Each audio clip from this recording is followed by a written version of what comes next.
Imaginez une mère, seule, qui sourit encore, alors que le monde entier semble s'effondrer autour d'elle. Ce sourire fragile cache un secret si bouleversant que vous n'oublierez jamais cette histoire. Oui, vous êtes sur le point de découvrir la vérité de Fantine, une femme dont le destin a changé la France entière. Avant de continuer, dites-moi dans les commentaires, de quelle ville nous écoutez-vous ce soir? Votre ville brillera comme une étoile dans cette grande aventure. Restez avec moi jusqu'à la fin, car une révélation inattendue vous attend. Une vérité cachée derrière les larmes et l'espoir, qui transformera votre regard sur l'amour, la misère et le courage. Fermez les yeux, laissez votre cœur s'ouvrir et préparez-vous, car voici l'histoire de Fantine, dans Les Misérables. Le vent soufflait doucement dans les ruelles pavées de Montreuil-sur-Mer, une petite ville tranquille où les jours semblaient s'étirer sans fin. Les façades des maisons, blanchies par le temps, gardaient la mémoire de 1000 histoires passées. Dans ce décor paisible, la nuit tombait comme un voile de velours, couvrant la ville de silence et de mystère. Au cœur de cette cité, un homme marchait seul. Son pas était lent, mais son regard profond semblait porter le poids de tout un monde. Cet homme, c'était Jean Valjean, ancien forçat, qui, après des années d'ombre, cherchait à reconstruire une vie nouvelle. Ses mains, marquées par le travail et la souffrance, tremblaient parfois au souvenir des chaînes. Pourtant, dans son âme, brûlait une lumière fragile, mais tenace, l'espérance. Il croyait encore qu'un être humain pouvait changer, que le passé pouvait se transformer en avenir. Chaque soir, en traversant les ruelles endormies, il murmurait une prière silencieuse, comme pour apaiser ses fantômes intérieurs.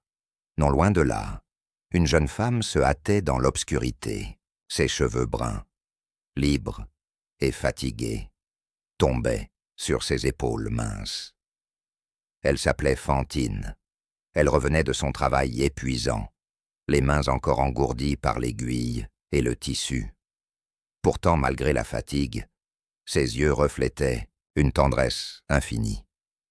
Fantine n'était pas seule dans ce monde. Dans son cœur vivait l'image de sa petite fille, Cosette. Elle avait confié l'enfant à des aubergistes de campagne, croyant lui offrir sécurité et soin. Chaque soir, en fermant les yeux, elle imaginait le sourire de Cosette comme une lueur guidant son propre chemin. Mais la vie n'était pas clémente. Fantine vivait dans le secret, cachant à tous l'existence de sa fille. Dans une époque où la morale jugeait durement, une femme seule avec un enfant illégitime portait une lourde croix.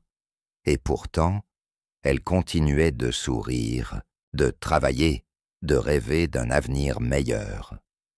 Un soir, alors que la lune baignait la ville d'une clarté argentée, Jean Valjean croisa le regard de Fantine. Il y eut dans cette rencontre silencieuse une reconnaissance muette, celle de deux âmes blessées, deux existences en quête de rédemption. Rien ne fut dit, mais tout fut ressenti. La nuit enveloppait Montreuil-sur-Mer d'une paix trompeuse. Les habitants dormaient, sans savoir que dans leur rue se jouait le début d'un destin qui allait bouleverser bien plus que leur petite cité.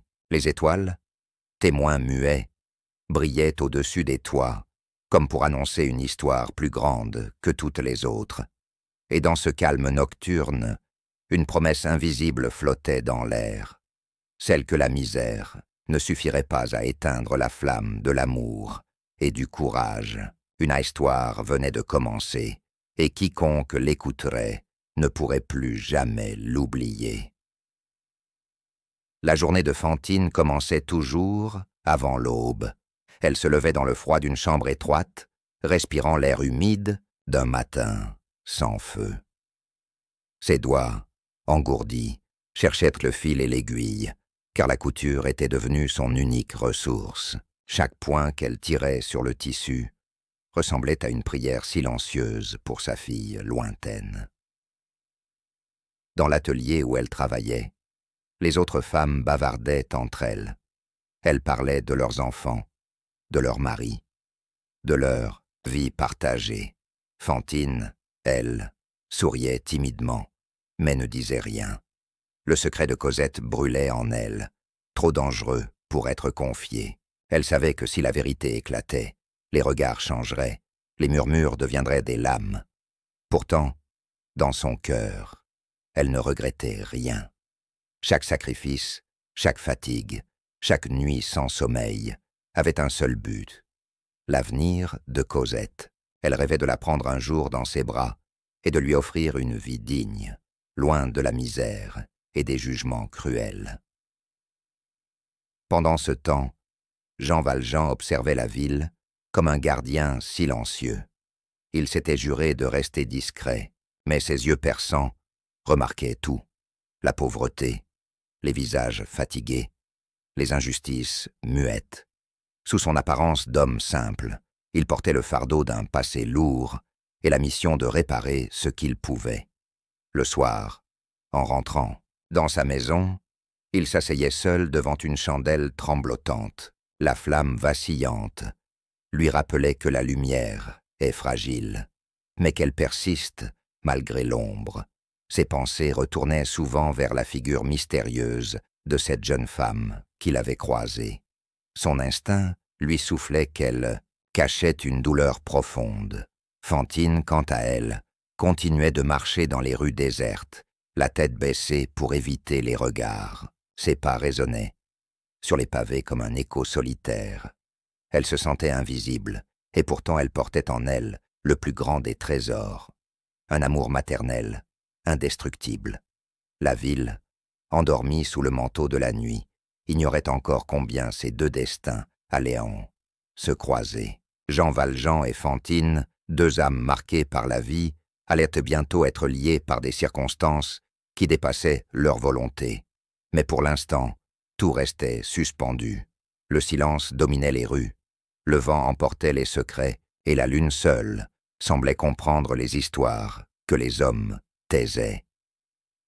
Ainsi s'achevait une autre journée de travail, de fatigue et d'espérance. Dans la nuit calme, une voix invisible semblait murmurer: « Le destin veille, et rien n'est jamais écrit en vain. » Les rues de Montreuil-sur-Mer paraissaient paisibles à première vue, mais derrière chaque porte se cachèrent des histoires que personne n'osait raconter. Les habitants vivaient dans une routine faite de petits secrets, de jugements rapides et de regards silencieux. Dans une telle atmosphère, la moindre rumeur pouvait devenir une tempête. Fantine, discrète et timide, devint peu à peu la cible de ces murmures invisibles. Une voisine la regardait passer avec suspicion, une autre chuchotait sur son sourire trop rare. Il suffisait d'un mot, d'une allusion, pour que la ville invente ce qu'elle ignorait. Et bientôt, on se demanda pourquoi cette jeune femme évitait tant les confidences. La vérité était simple. Fantine portait dans son cœur le secret de Cosette. Mais ce silence, qui devait la protéger, finit par l'isoler.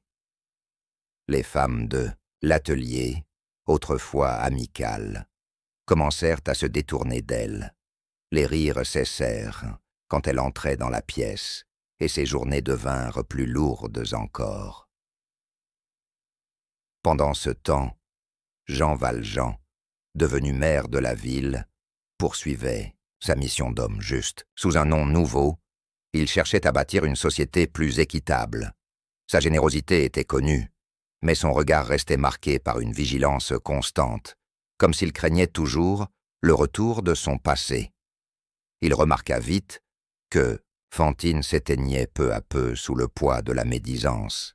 Son instinct lui souffla que cette femme portait une blessure plus profonde que ce que les apparences laissaient croire, mais il ne savait pas encore combien son destin allait se lier au sien. Chaque soir, la ville murmurait. Les cafés bruissaient de conversations basses, les marchés répétaient les mêmes histoires. Montreuil-sur-Mer, malgré sa tranquillité apparente, était une toile d'ombre où la moindre faille devenait spectacle, et Fantine, malgré elle, en devint le sujet. Pourtant, dans son esprit, une seule image persistait, celle de Cosette, jouant dans un champ fleuri, le soleil, éclairant, son sourire innocent. Cette vision lui donnait la force de supporter les humiliations, de garder la tête haute malgré la douleur. Mais la solitude s'épaississait autour d'elle, comme un brouillard. Chaque pas dans les ruelles sombres lui rappelait qu'elle était différente, isolée, presque étrangère dans sa propre ville. Et pourtant, son amour maternel brillait comme une braise que rien ne pouvait éteindre. Ainsi, sous la surface tranquille de Montreuil-sur-Mer, deux âmes blessées continuaient leur chemin sans savoir qu'un lien invisible les rapprochait. Et dans le silence de la nuit, les étoiles semblaient observer, comme si elles connaissaient déjà la suite de cette histoire. Un matin d'hiver, l'air glacé s'infiltrait par les fenêtres mal fermées de l'atelier. Fantine, assise à sa table, piquait l'aiguille dans le tissu, avec des gestes rapides, tentant de masquer son épuisement. Mais ses joues pâles et ses yeux fatigués ne pouvaient cacher la vérité. Elle portait un fardeau plus lourd que toutes ses compagnes réunies. Une ouvrière, jalouse de sa beauté discrète, la surveillait du coin de l'œil. Elle avait remarqué les lettres que Fantine écrivait en secret, parfois au milieu de la nuit, parfois à l'aube, quand la ville dormait encore. Ces lettres, toujours dissimulées dans son corsage, éveillèrent les soupçons. Un soir, l'une de ces missives tomba par terre, sans que Fantine s'en aperçoive. La curiosité l'emporta sur la discrétion, et bientôt la rumeur se répandit comme un feu dans la paille. Fantine avait une enfant cachée. Le nom de Cosette, griffonné avec tendresse sur le papier, devint une arme dans les murmures malveillants. Dès le lendemain, les regards changèrent. Les sourires forcés disparurent, remplacés par des visages fermés. On ne vit plus en Fantine une compagne de travail, mais une femme jugée coupable par la morale du temps. Ses mains tremblaient, plus fort sur le tissu, et ses larmes coulaient parfois sans qu'elle puisse les arrêter. La ville, qui hier encore l'ignorait, la condamna sans appel. Les langues se délièrent, les jugements tombèrent. Fantine, désormais isolée, fut chassée peu à peu de l'atelier où elle gagnait sa vie. Ses faibles revenus diminuèrent, et son horizon devint plus sombre que jamais. Pourtant, dans le secret de son cœur, elle refusait d'abandonner.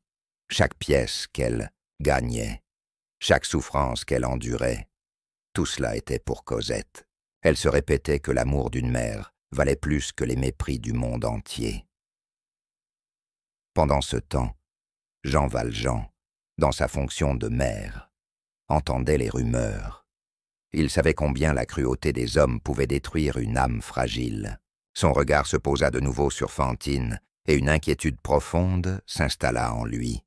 Était-ce déjà trop tard pour la sauver? Le soir venu, Fantine s'assit seule sur le bord de son lit.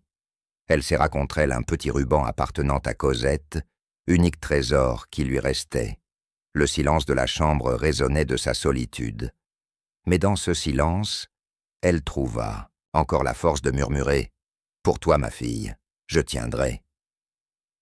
Ainsi commença la descente de Fantine dans un monde de privations et de douleurs, mais aussi l'éveil d'une histoire où la bonté et la rédemption se prépareraient à entrer en scène. Le destin avançait, inexorable, reliant peu à peu deux vies marquées par l'ombre et la lumière. Les jours devinrent de plus en plus rudes pour Fantine. Sans son travail à l'atelier, elle dut vendre peu à peu ses maigres biens, une couverture, quelques bijoux, puis une partie de ses vêtements. Chaque objet quittait ses mains comme un souvenir arraché. Mais elle acceptait ce sacrifice pour envoyer de l'argent à Cosette. La faim et le froid s'invitèrent bientôt dans son quotidien. Fantine serrait ses bras autour de son corps pour se protéger du vent glacial qui balayait les ruelles. Ses pas résonnaient sur les pavés, mais plus personne ne l'attendait, plus personne ne l'accueillait. Elle avançait seule, comme une ombre parmi les ombres. Les lettres venues de l'auberge, où vivait Cosette, devenaient de plus en plus exigeantes. Les Thénardier, qui gardaient l'enfant, réclamaient toujours plus d'argent. Fantine, aveuglée par son amour maternel, croyait à leurs paroles, persuadée que chaque sou envoyé servait à nourrir et vêtir sa fille. Pour obtenir ces quelques pièces, elle fit ce que jamais elle n'aurait imaginé. Elle vendit d'abord ses cheveux, puis ses dents, et enfin, elle dut céder ce qu'il lui restait de plus précieux, sa dignité. La ville, qui l'avait condamnée, la rejeta encore davantage, la réduisant à un rôle qu'elle n'avait pas choisi. Chaque nuit, en rentrant dans sa chambre glaciale, Fantine pleurait en silence. Elle posait sa main sur son cœur et murmurait le nom de Cosette comme une prière. Son amour était son seul refuge, sa seule raison de supporter l'injustice du monde. Jean Valjean, de son côté, ignorait encore toute l'ampleur de la tragédie, absorbé par ses devoirs de mère. Il voyait la misère grandir autour de lui. Mais il ne savait pas que dans une ruelle proche, une femme se consumait à petit feu. Pourtant, un instinct lui soufflait que quelque chose de grave se préparait. La nuit, il lui arrivait de marcher seul sous les étoiles, cherchant à apaiser son âme tourmentée. Chaque pas lui rappelait son passé d'homme brisé, et chaque regard qu'il croisait lui rappelait son serment de protéger les faibles. Mais il ne savait pas encore que le destin allait mettre Fantine sur son chemin. Dans la ville, les murmures n'étaient plus que cruauté. On parlait de Fantine comme d'une honte, alors qu'elle n'était qu'une mère éperdue d'amour. Les rires moqueurs résonnaient dans les tavernes, tandis qu'elle luttait pour survivre. Le contraste entre sa douleur et l'indifférence des autres était insupportable. Ainsi, dans l'ombre des ruelles glacées, la chute de Fantine se poursuivait. Mais derrière cette descente, une lumière attendait encore, celle d'un homme capable de voir au-delà des apparences et de tendre une main. Le moment approchait où leur destin se rejoindrait enfin. Un soir d'hiver, la neige tombait en silence sur Montreuil-sur-Mer. Les flocons recouvraient manque les toits et les pavés d'un manteau blanc, comme pour cacher la dureté du monde sous un voile de pureté. La ville semblait endormie, mais dans une ruelle sombre, une dispute éclata. Fantine, épuisée et malade, s'était retrouvée face à un homme brutal qui cherchait à l'humilier encore davantage. Les mots durs frappèrent son cœur comme des coups, et son corps affaibli tremblait sous l'injustice. Elle se sentait piégée, sans force pour se défendre. C'est alors qu'une voix autoritaire retentit dans la nuit. Jean Valjean, en passant non loin, s'était arrêté. Son regard sévère fit reculer l'agresseur, qui s'enfuit sans demander son reste. Fantine, tremblante, leva les yeux vers celui qui venait de la sauver. Elle ne reconnut pas tout, de suite le maire de la ville. Elle vit seulement un homme, dont les yeux brillaient d'une étrange compassion. Lui, en revanche, remarqua immédiatement son visage fatigué, ses vêtements usés, et surtout, cette douleur profonde qu'aucune fierté ne pouvait dissimuler. « Madame, êtes-vous blessée ?»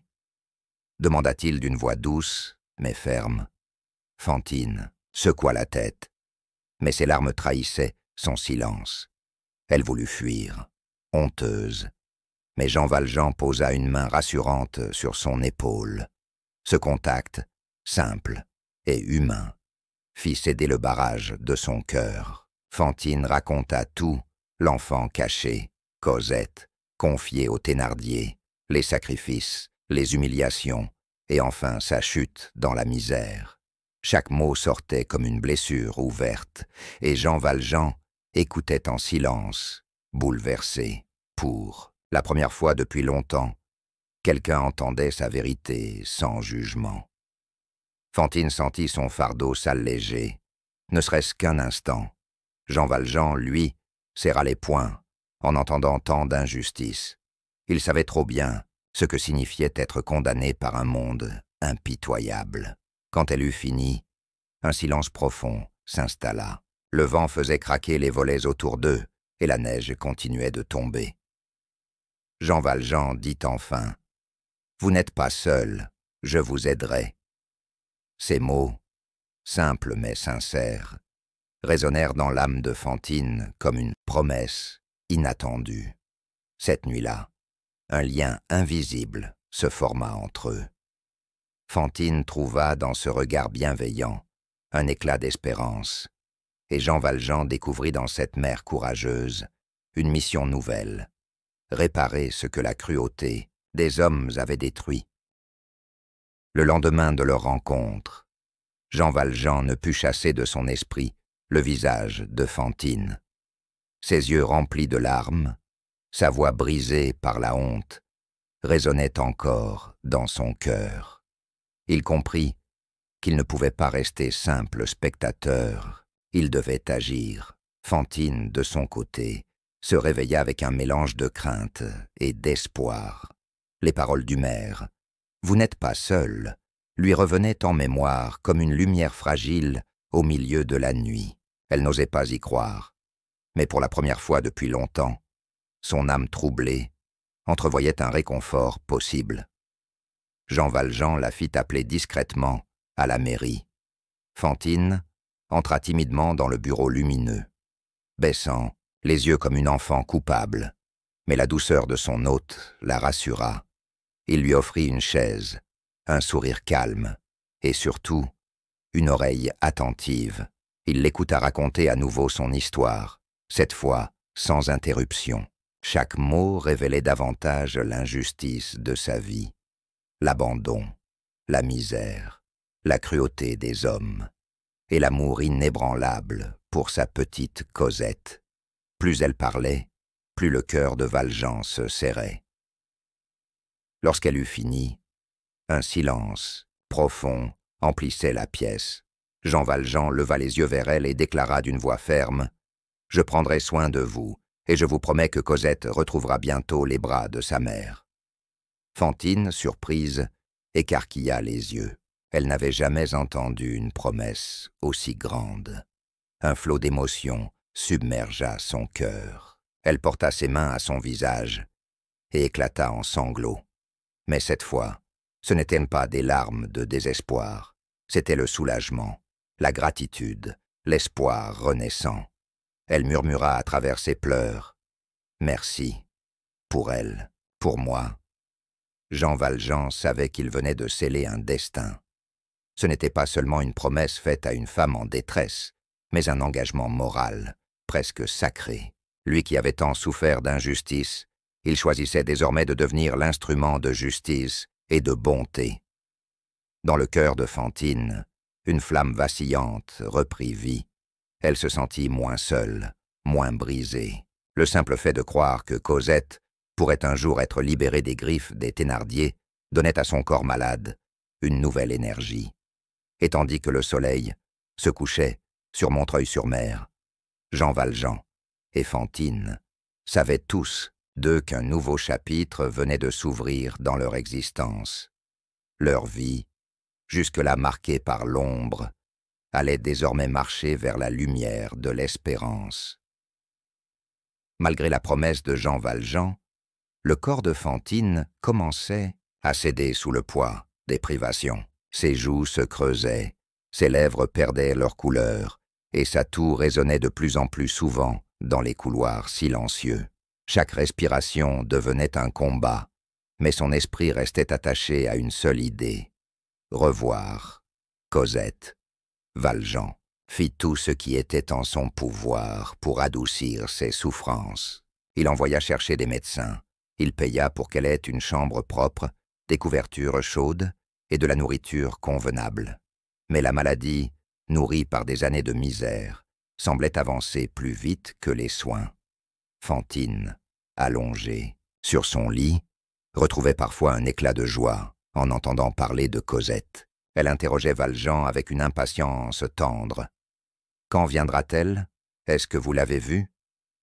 Ses yeux brillaient d'un éclat fébrile, comme si ce rêve seul pouvait la maintenir en vie. Le maire lui répondait toujours, avec douceur, promettant qu'il ferait le voyage, qu'il irait chercher l'enfant lui-même, si nécessaire. Dans son cœur, il savait qu'il devait tenir parole, car le temps pressait. Chaque jour, il voyait la flamme de Fantine vaciller davantage. La ville, cependant, restait indifférente. Les habitants, qui autrefois avaient condamné Fantine, se contentaient de chuchoter encore à son sujet, sans jamais offrir de main secourable. Elle était seule aux yeux du monde, mais pas aux yeux de Valjean. Dans les nuits silencieuses, quand la douleur l'empêchait de dormir, Fantine murmurait le nom de Cosette comme une berceuse. Elle fermait les yeux et s'imaginait caresser les cheveux de sa fille, sentir son rire innocent résonner à ses côtés. Ces images la réchauffaient plus que les couvertures. Jean Valjean, en la regardant, comprit combien l'amour maternel pouvait être plus fort que la souffrance. Cette femme, brisée par l'injustice, gardait dans son cœur une noblesse que rien ne pouvait détruire, et cette noblesse réveillait en lui un écho puissant de son propre combat contre l'ombre. Chaque visite à son chevet renforçait en lui une détermination nouvelle. Il ne sauverait peut-être pas la vie de Fantine, mais il sauverait l'avenir de Cosette. C'était devenu pour lui une mission sacrée, une dette envers cette mère courageuse et envers la justice elle-même.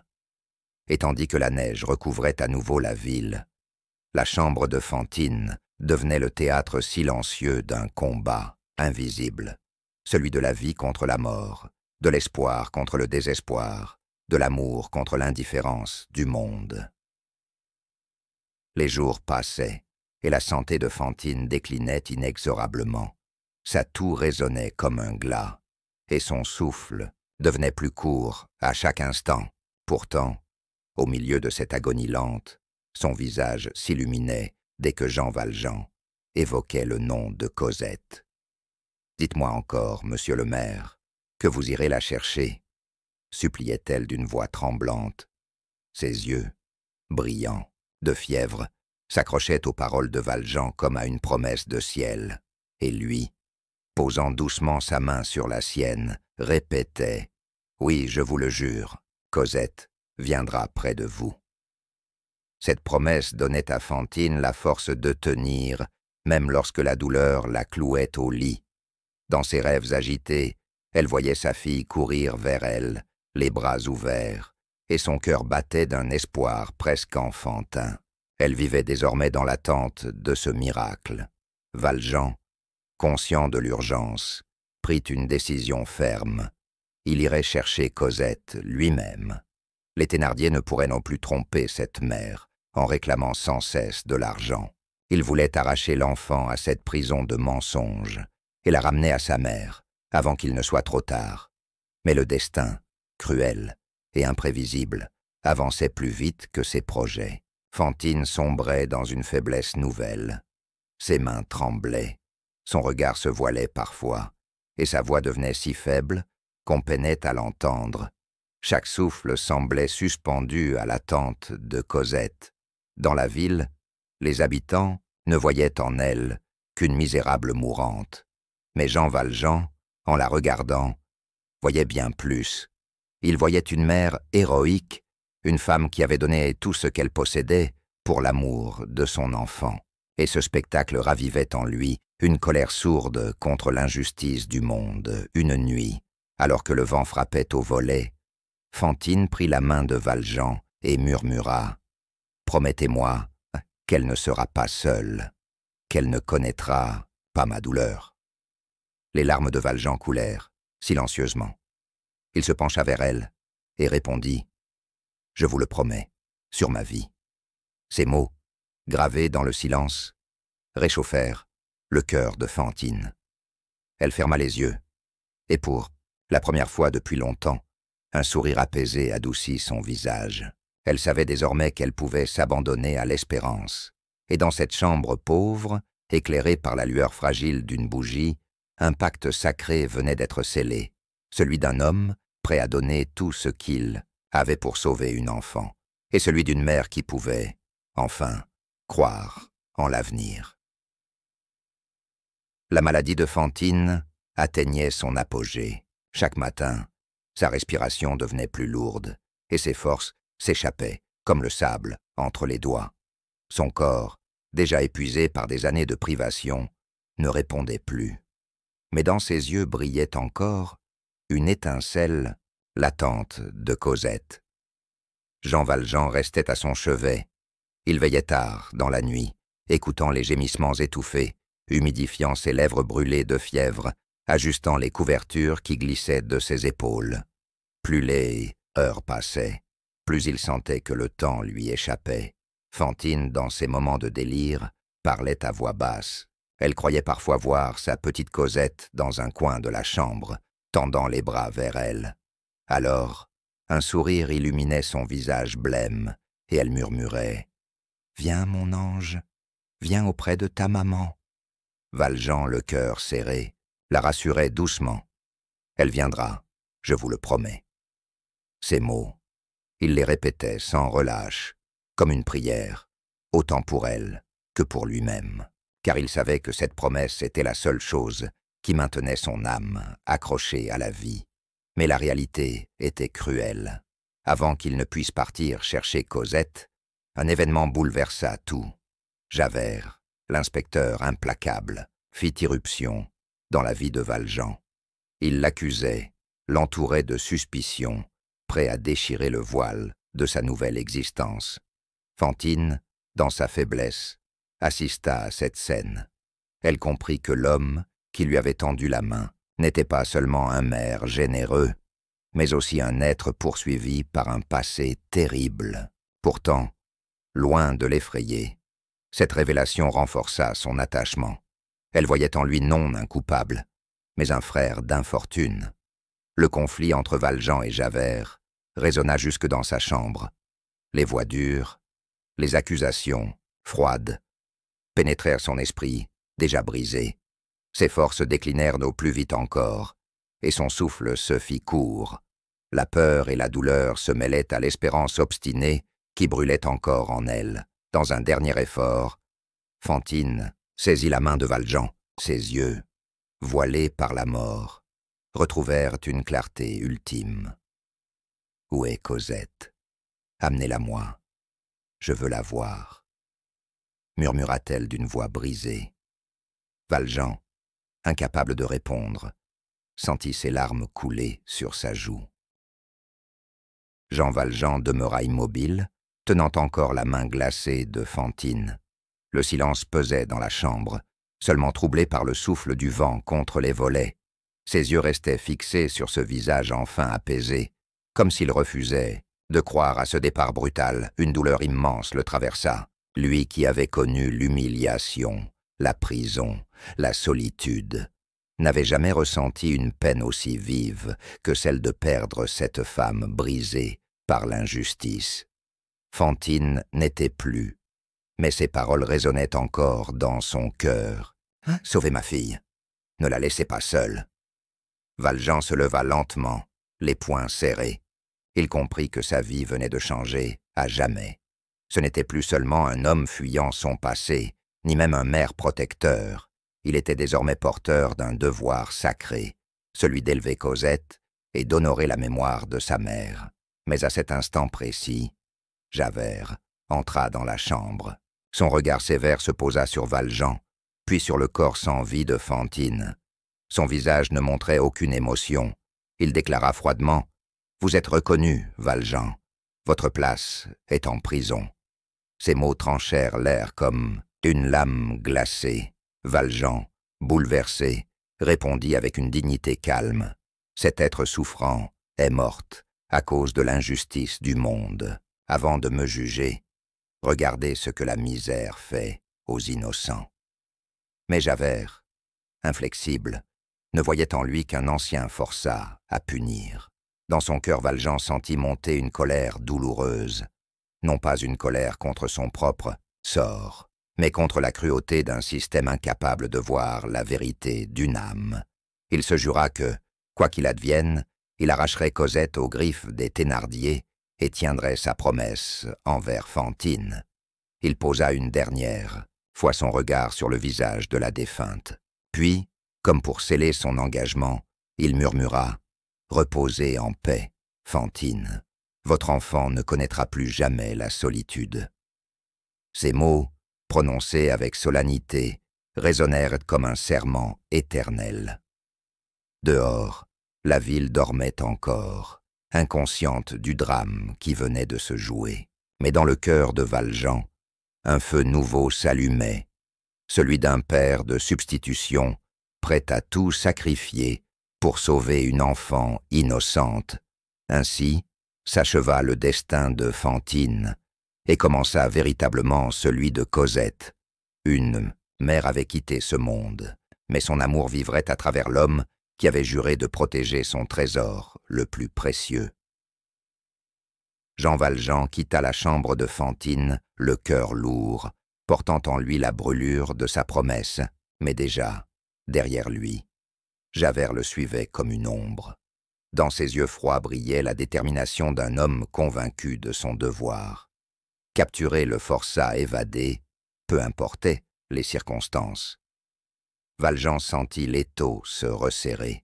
Chaque rue qu'il traversait semblait surveillée.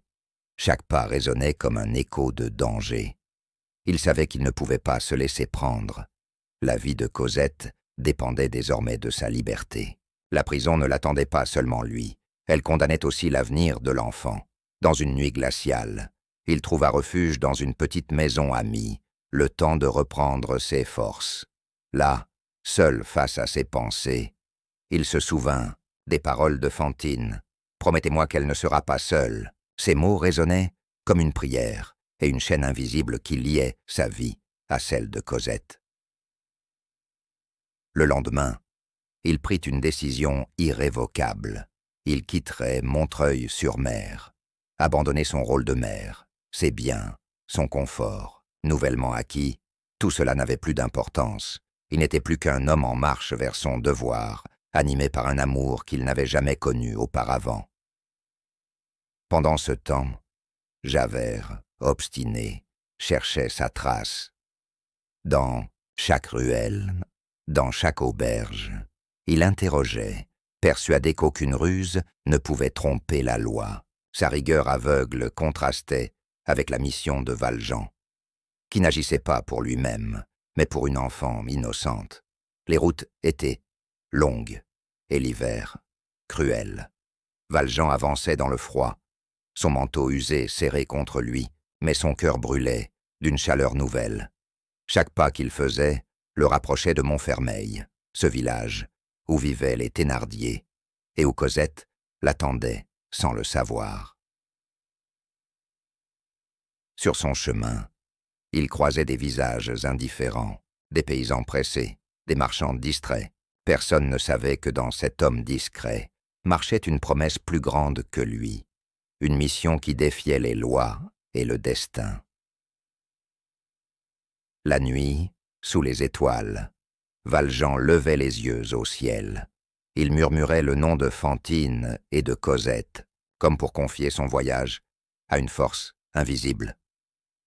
Le silence du monde lui répondait, mais dans ce silence, il sentait une présence, comme si l'amour de Fantine guidait ses pas. Ainsi commença la quête de Jean Valjean.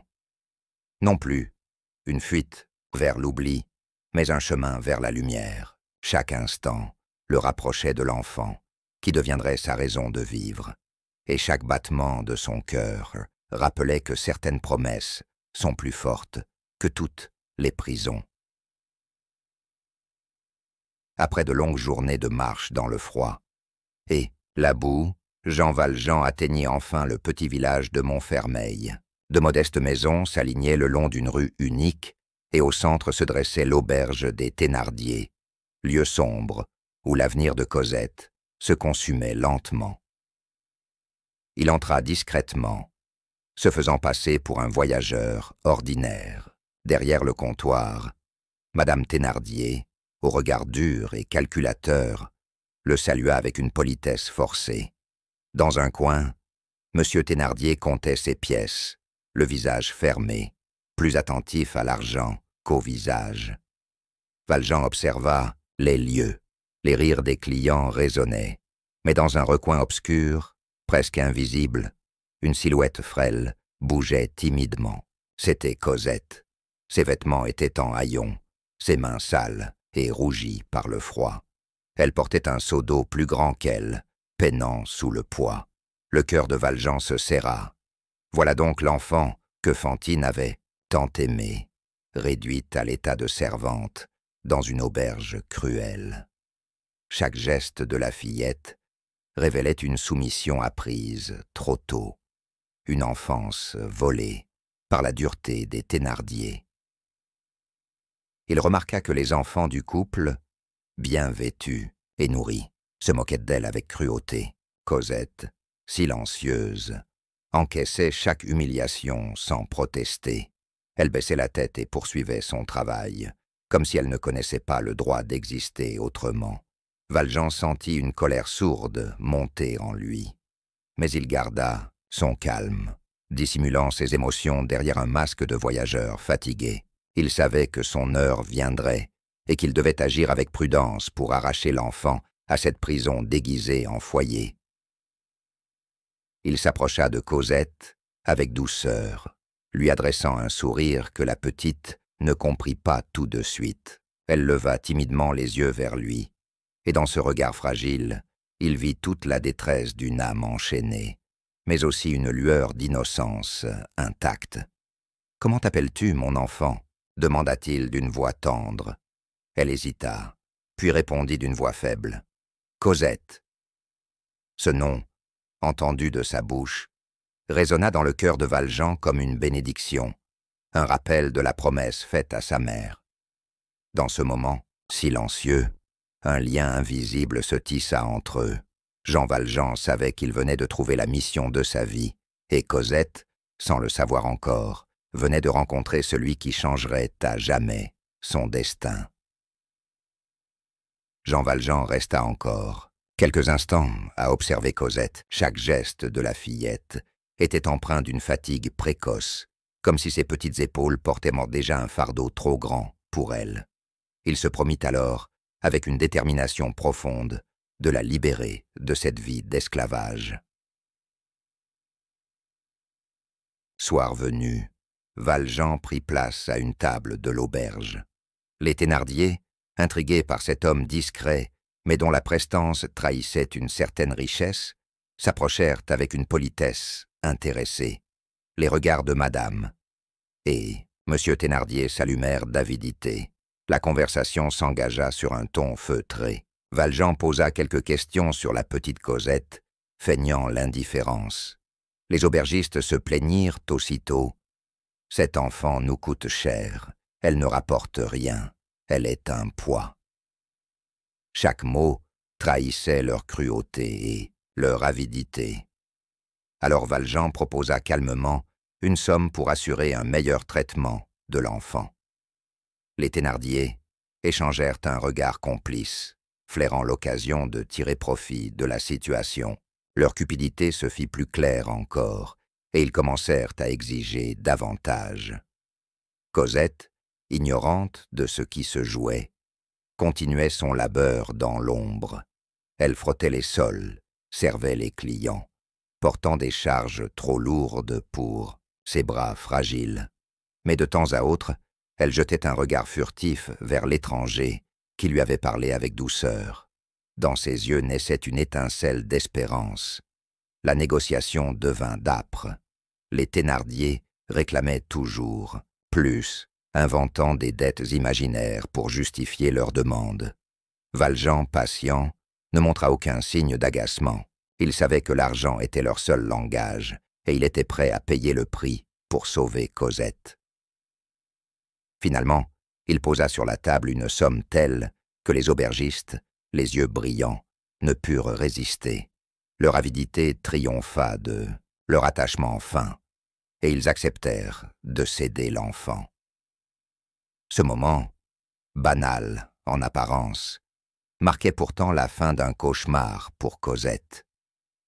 Valjean se leva, s'approcha de la petite et posa doucement une main sur son épaule. « Viens, Cosette, tu viens avec moi maintenant. » dit-il d'une voix calme mais ferme. La fillette, d'abord hésitante, leva ses yeux vers lui et lut dans son regard une promesse qu'aucun mot ne pouvait exprimer.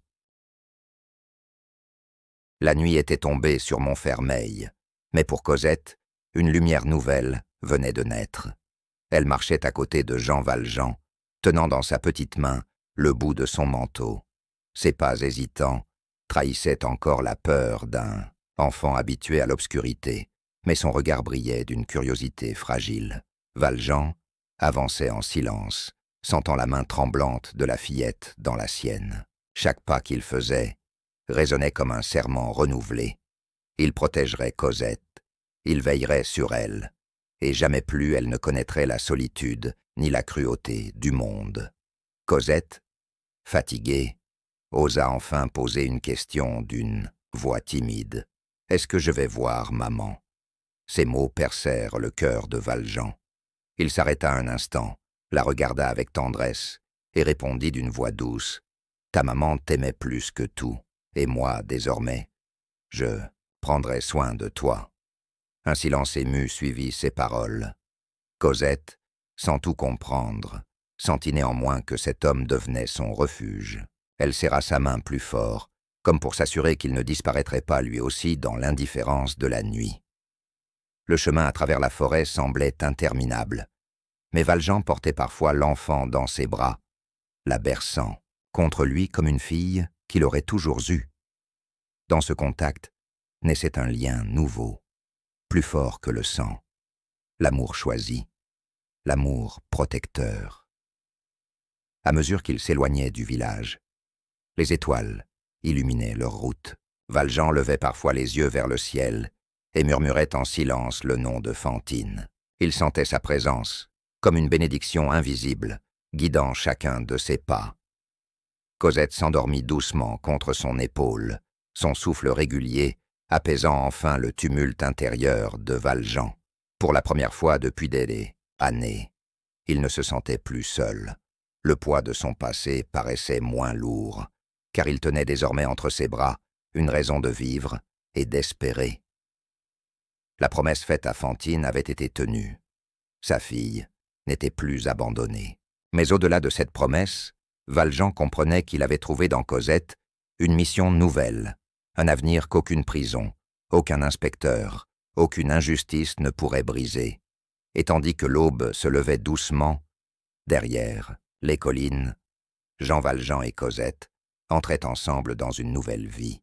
Une vie bâtie sur la douleur transformée en amour, sur la misère changée en lumière. L'histoire de Fantine s'était achevée, mais celle de Cosette ne faisait que commencer.